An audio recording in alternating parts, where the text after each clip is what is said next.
Bro yellow செடி இவ்வளோதான். கண்ணா பார்த்து பேச பயமா இருக்கு, அதனால நான் சொல்லிக்கிறேன் ஃபஸ்ட்டு. இன்னொன்றுங்க, நான் வந்து உங்களை 12th ஃபாலோ பண்ணுறேன், ஆச்சரியப்படாதீங்க. காலேஜ் வந்துமே ஃபாலோ பண்ணுறேன், வரைக்கும் ஃபாலோ பண்ணிட்டு தான் இருக்கேன். ஃபேஸ்புக்கா இன்ஸ்டாவான்னு கேட்காதீங்க. அப்புறம் உங்கள் டேட் ஆஃப் பர்த் July 17, பச்சை கலர் க்ரீன், அப்பச்செல்லாம் கொஞ்சம் கோக்காரி, அதெல்லாம் சமாளிச்சிருவேன். அப்புறம் நீங்களாம் பார்த்துப்பேன். ரொம்ப பேச வந்த எல்லாம் மறந்துருச்சு. இப்போ பேச பேச ஒரே வருத்தமாக இருக்குது. ஆனால் உடனே சொல்லிடுறேன், I love you. Love you செல்லம். வாடி வாடி வாடி வாடி. ஆள் நிறைய பேர் விரும்பி தெரியுண்டா. ஒன்று போய் காஜ பசங்க பிடிக்கிறதா செவனில் போட்டு போச்சு மாற்றி இங்கே வாங்கிட்டு வந்திருக்கேன்.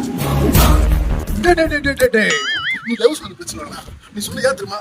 என் பொண்டாட்டிடா.